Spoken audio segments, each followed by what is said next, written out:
परिच्छेद 9 च्याप्टर 9 धर्म सम्बन्धी कसुर 155 धार्मिक स्थल वा पवित्र मानिएको स्थानलाई क्षति पुर्याउन नहुने। 1 मा कसैले कुनै जात जाति सम्प्रदाय वा वर्गको धार्मिक आस्था वा धर्मको घृणा गर्ने वा अपमान गर्ने नियतले वा सो हुन सक्छ भन्ने जानी कुनै धार्मिक पूजा प्रार्थना वा कर्म गर्ने स्थान वा पवित्र मानिएको कुनै स्थान वस्तु मसानघाट वा चिहानलाई हानि नोक्सानी वा क्षति पुर्याउन वा कुनै किसिमले दूषित गर्न बिगार्न फोहोर मैला गर्न वा त्यस्तै अन्य कार्य गर्न हुँदैन। 2 उपदफा 1 बमोजिम कसुर गर्ने वा गराउने व्यक्तिलाई 3 वर्षसम्म कैद र 30,000 रुपियाँसम्म जरिवाना हुनेछ। 3 विदेशीले उपदफा 1 बमोजिमको कसुर गरे वा गराएको रहेछ भने उपदफा 2 बमोजिम कैद भुक्तान भएको 7 दिनभित्र निजलाई नेपालबाट बाहिर पठाउनु पर्नेछ। 156 दफा 156 धार्मिक भावनामा आघात पुर्याउन नहुने। कसैले लेखेर वचनले वा आकार वा चिन्हद्वारा वा अरू कुनै किसिमबाट कुनै जात जाति सम्प्रदाय वा वर्गको धार्मिक भावनामा आघात पुर्याउन हुँदैन। 2 उपदफा 1 बमोजिम कसुर गर्ने वा गराउने व्यक्तिलाई 2 वर्षसम्म कैद र 20,000 रुपियाँसम्म जरिवाना हुनेछ। दफा 157 धार्मिक रीति स्थितिमा बाधा पुर्याउन नहुने। कसैले सनातनको देखि अपनाउँदै वा चलि आएको अरूको धार्मिक रीति स्थितिमा जानी बाधा पुर्याउन हुँदैन। 2 उपदफा 1 बमोजिमको कसुर गर्ने वा गराउने व्यक्तिलाई 1 वर्षसम्म कैद वा 10,000 रुपियाँसम्म जरिवाना वा दुवै सजाय हुनेछ। दफा 158 धर्म परिवर्तन गर्न नहुने। कसैले कसैको धर्म परिवर्तन गराउन वा सो कुराको उद्योग गर्न वा दुरुसान दिन हुँदैन। 2 कसैले कुनै जात जाति वा सम्प्रदायमा सनातनदेखि चलिआएको धर्म मत वा आस्थामा खलल पार्ने कुनै काम वा व्यवहार गर्नमा खलल हुने गरी कुनै प्रलोभन देखाइ वा नदेखाइ अन्य कुनै धर्ममा परिवर्तन गराउन वा धर्म परिवर्तन गराउने नियतले त्यस्तो धर्म वा मत प्रचार गर्न हुँदैन। 3 उपदफा 1 वा 2 बमोजिमको कसुर गर्ने वा गराउने व्यक्तिलाई 5 वर्षसम्म कैद र 50,000 रुपियाँसम्म जरिवाना हुनेछ। 4 उपदफा 1 वा 2 बमोजिमको कसुर गर्ने वा गराउने व्यक्ति विदेशी रहेछ भने त्यस्तो व्यक्तिलाई यस दफा बमोजिम भएको कैद भुक्तान गरेको 7 दिनभित्र नेपाल बाहिर पठाउनु पर्नेछ। दफा 159 हदम्याद। दफा 158 दफा 158 अन्तर्गत कसुर त्यस्तो कसुर भएको थाहा पाएको मितिले 6 महिना र यस परिच्छेद अन्तर्गतको अन्य कसुर त्यस्तो कसुर भएको मितिले 3 महिना नागेपछि उजुर लाग्ने छैन। परिच्छेद 10 च्याप्टर 10 अनटचेबिलिटी भेदभाव तथा अन्य अपमानजन्य व्यवहार सम्बन्धी कसुर। दफा 160 भेदभावपूर्ण व्यवहार गर्न नहुने। कानुनमा अन्यथा व्यवस्था भएकोमा बाहेक कानुन बमोजिम अधिकार प्रयोग गर्ने अधिकारीले त्यस्तो अधिकार वा सामान्य कानुनको प्रयोग गर्दा उत्पत्ति धर्म वर्ण जात जाति लिङ्ग शारीरिक अवस्था अपाङ्गता स्वास्थ्य स्थिति वैवाहिक स्थिति गर्भस्थ आर्थिक अवस्था भाषा वा क्षेत्र वैचारिक आस्था वा त्यस्तै अन्य कुनै आधारमा कुनै पनि नागरिकमाथि जानी भेदभावपूर्ण व्यवहार गर्न हुँदैन। 2 उपदफा 1 बमोजिम कसुर गर्ने वा गराउने व्यक्तिलाई 3 वर्षसम्म कैद वा 30,000 रुपियाँसम्म जरिवाना वा दुवै सजाय हुनेछ। दफा 161 भेदभाव गरी वस्तु वा सेवा खरिद बिक्री वा वितरण गर्न नहुने। 1 कसैले कुनै वस्तु वा सेवाको खरिद वा बिक्री वितरण गर्दा गराउँदा कुनै खास जात जाति वा सम्प्रदायको व्यक्तिबाट मात्र वा त्यस्ता व्यक्तिलाई मात्र खरिद वा बिक्री वितरण गर्ने वा कुनै खास जात जाति वा सम्प्रदायका व्यक्तिलाई उपलब्ध नगराउने वा बिक्री वितरण नगर्ने कार्य गर्न हुँदैन। तर आर्थिक सामाजिक वा शैक्षिक दृष्टिले पिछडिएको वर्गको हित संरक्षण वा विकासका लागि कानुन बमोजिम अधिकार प्राप्त अधिकारीको स्वीकृति लिई कुनै खास वस्तु वा सेवा कुनै खास जात जाति वा सम्प्रदायका व्यक्तिलाई मात्र उपलब्ध गराएकोमा वा बिक्री वितरण गरेकोमा यस दफा बमोजिम कसुर गरेको मानिने छैन। 2 उपदफा 1 बमोजिमको कसुर गर्ने वा गराउने व्यक्तिलाई 1 वर्षसम्म कैद वा 10,000 रुपियाँसम्म जरिवाना वा दुवै सजाय हुनेछ। दफा 162 जबरजस्ती काममा लगाउन नहुने। कसैले कसैलाई निजको इच्छा विरुद्ध काममा लगाउन हुँदैन। तर सार्वजनिक कामको लागि कानुन बमोजिम श्रममा लगाउन यस दफाले बाधा पुर्याएको मानिने छैन।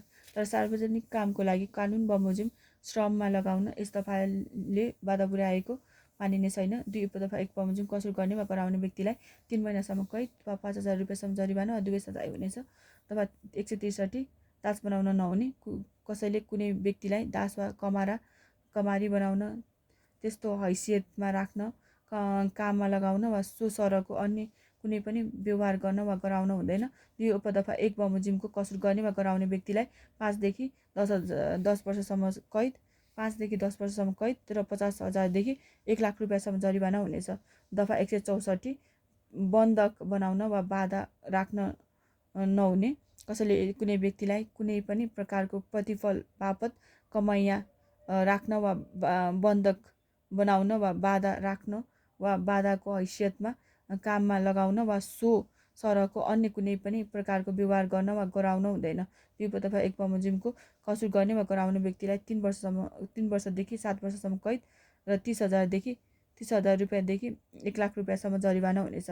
दफा 165 65 सामाजिक रीति स्थितिमा खलल पार्न नहुने। कसैले कसैको सामाजिक रीति स्थितिमा खलल पार्ने वा खलल हुने गरी झुक्याइ वा जबरजस्ती गरी कुनै काम गर्न वा गराउन हुँदैन। स्पष्टीकरण यस दफाको प्रयोजनको लागि जाति भेदभाव हुने रीति स्थितिलाई सामाजिक रीति स्थिति मानिने छैन। 2 उपदफा 1 बमोजिमको कसुर गर्ने व्यक्तिलाई 1 वर्षसम्म कैद वा 10,000 रुपियाँसम्म जरिवाना वा दुवै सजाय हुनेछ। 166 66 जातिपातीको आधारमा छुवाछुत वा अन्य भेदभावपूर्ण व्यवहार गर्न नहुने। 1 कसैले कसैलाई प्रथा परम्परा धर्म संस्कृति रीतिरिवाज जात-जाति समुदाय पेसा व्यवसाय शारीरिक अवस्था वा सामाजिक सम्प्रदायको समुदाय पेसा व्यवसाय शारीरिक अवस्था तथा शारीरिक अवस्था वा सामाजिक सम्प्रदायको उत्पत्तिको आधारमा छुवाछुत वा अन्य कुनै किसिमको भेदभाव गर्न वा सार्वजनिक स्थलमा उपस्थित हुन वा कुनै सार्वजनिक प्रकृतिका धार्मिक स्थलमा प्रवेश गर्न रोक्न वा सार्वजनिक प्रयोगमा रहेको पानी पँधेरो प्रयोग गर्न वञ्चित गर्न वा अन्य कुनै निजी वा सार्वजनिक उपयोग वा सुविधाका कुराको प्रयोग गर्नबाट वञ्चित गर्न हुँदैन। 2 उपदफा 1 बमोजिम कसुर गर्ने वा गराउने व्यक्तिलाई 3 वर्षसम्म कैद वा 30,000 रुपियाँसम्म जरिवाना वा दुवै सजाय हुनेछ र राष्ट्र सेवकले यस दफामा लेखिएको कसुर गरेमा थप 3 महिनासम्म कैद सजाय हुनेछ। दफा 167 यातना दिन नहुने। प्रचलित कानुन बमोजिम कसुरको अनुसन्धान गर्ने, अभियोजन गर्ने, कानुनको कार्यान्वयन गर्ने वा कानुन बमोजिम नियन्त्रण हिरासत वा थुनामा राख्ने अधिकार प्राप्त अधिकारीले कसैलाई शारीरिक वा मानसिक यातना दिन वा दिन लगाउन क्रूर मर्म अमानवीय वा अपमानजनक व्यवहार गर्न वा गराउन हुँदैन। स्पष्टीकरण यस दफाको प्रयोजनका लागि पक्राउ परेको, नियन्त्रणमा रहेको, हिरासत थुना कैद वा नजरबन्द वा आफ्नो सुरक्षामा रहेको कुनै व्यक्ति वा त्यस्तो व्यक्तिको कारणले अन्य कुनै व्यक्तिलाई देखाएको उद्देश्यले जानी जानी शारीरिक वा मानसिक पीडा वा कष्ट पुर्याएमा वा निर्मम अमानवीय वा अपमानजनक व्यवहार वा सजाय दिएमा त्यस्तो व्यक्ति उप यातना दिएको वा क्रूर निर्मम अमानवीय वा अपमानजनक व्यवहार गरेको मानिनेछ। क कुनै विषयमा जानकारी हासिल गर्ने। ख कुनै कसुरमा साबित गराउने। ग कुनै कार्यको लागि दण्ड दिने। ग जोर जुलुम वा त्रास देखाउने वा कानुन विपरीतका अन्य कुनै कार्य गर्ने। 2 उपदफा 1 बमोजिमको कसुर गर्ने व्यक्तिलाई कसुरको गम्भीरता हेरी 5 वर्षसम्म कैद वा 50,000 रुपियाँसम्म जरिवाना वा दुवै सजाय हुनेछ। 3 उपदफा 1 बमोजिमको कसुर गर्न आदेश दिने व्यक्ति वा यस दफा बमोजिमको कसुर गर्न सहयोग गर्ने मतियारलाई मुख्य कसुरदार सर सजाय हुनेछ। 4 उपदफा 1 बमोजिम कसुर गर्ने कुनै व्यक्तिले आफूभन्दा माथिका अधिकारीको आदेश पालना गरी त्यस्तो कसुर गरेको भन्ने दाबी लिन पाउने छैन र निजले त्यस्तो आधारमा त्यस्तो कसुर गरे बापत हुने सजायबाट उन्मुक्ति पाउने छैन। दफा 168 68 अपमानजनक वा अपमानजनक वा अमानवीय व्यवहार गर्न नहुने। कसैले कसैलाई अपमानजनक वा अमानवीय व्यवहार गराउन हुँदैन। 2 बमोजिमको कसुर गर्ने व्यक्तिलाई 5 वर्षसम्म कैद र 50,000 रुपियाँसम्म जरिवाना हुनेछ। 3 महिलाको रजस्वला वा सुत्केरीको अवस्थामा छाउपाडीमा राख्न वा त्यस्तै अन्य कुनै किसिमका भेदभाव, छुवाछुत वा अमानवीय व्यवहार गर्नु वा गराउनु हुँदैन। 4 उपदफा 3 बमोजिम कसुर गर्ने व्यक्तिलाई 3 महिनासम्म कैद वा 3,000 रुपियाँसम्म जरिवाना वा दुवै सजाय हुनेछ। 5 राष्ट्र सेवकले यस दफामा लेखिएको कसुर गरेमा निजलाई थप 3 महिनासम्म कैद सजाय हुनेछ।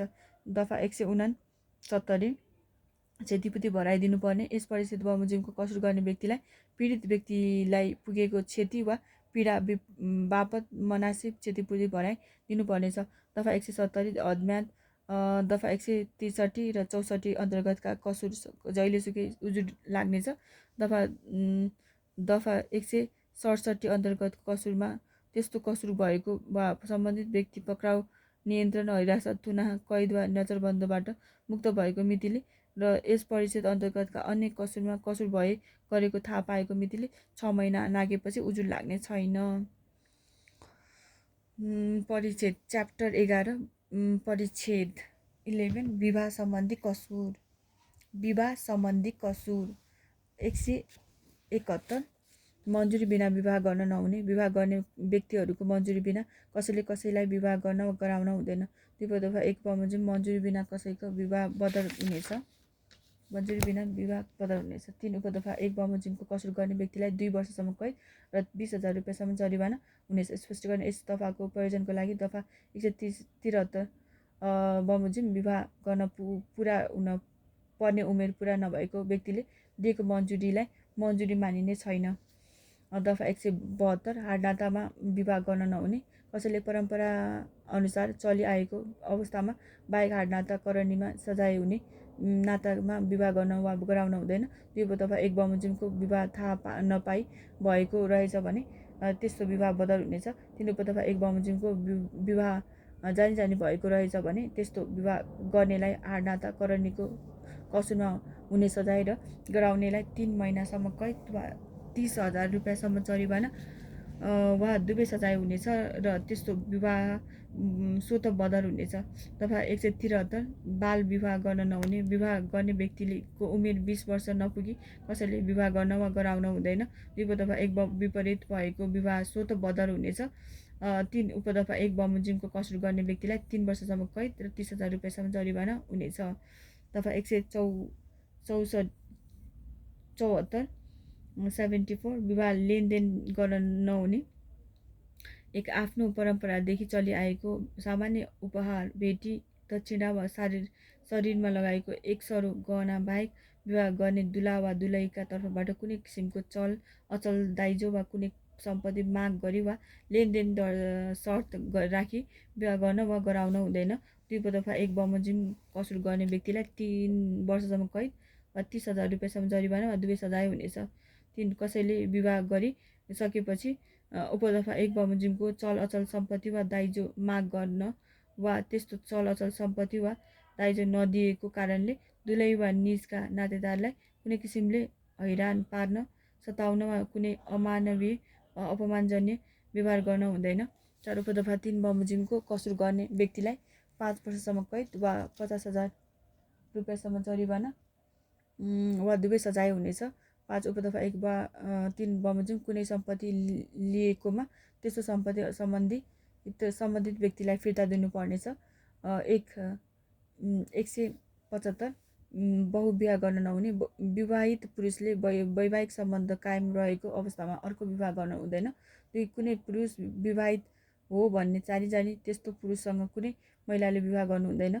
3 उपदफा 1 वा 2 मा जुन चाहिँ कुरा लेखेको भए तापनि पति पत्नीले कानुन बमोजिम अंशबन्डा गरी भिन्न भएमा पुरुष वा महिलाले पुनः विवाह गर्न सक्नेछन्। 4 उपदफा 1 वा 2 बमोजिम कसुर गर्ने वा गराउने व्यक्तिलाई 1 वर्षदेखि 5 वर्षसम्म कैद र 10,000 देखि 50,000 रुपियाँसम्म जरिवाना हुनेछ। 5 उपदफा 1 बमोजिमको विवाह बदर स्वत बदर हुनेछ। उपदफा 5 बमोजिमको 4 उपदफा कसुर गर्ने व्यक्तिले 5 वर्षसम्म कैद। ओके। छ। यस परिच्छेद यस परिच्छेदमा यस दफामा अन्यत्र जुनसुकै कुरा लेखिएको भए तापनि यो संहिता लागू हुनु अघि तत्काल प्रचलित कानुन बमोजिम भएको विवाहको हकमा यस दफामा लेखिएको कुनै कुराले असर पारेको मानिने छैन। संहिता लागू हुनु अघि तत्काल प्रचलित कानुन बमोजिम भएको विवाहको हकमा यस दफामा लेखिएको कुनै कुराले असर पारेको मानिने छैन। 186 176 76 हदम्याद यस परिच्छेद अन्तर्गत कसुरमा कसुर गरेको कुरा थाहा पाएको मितिले 3 महिना नाघेपछि उजुर लाग्ने छैन। धन्यवाद। God bless you all.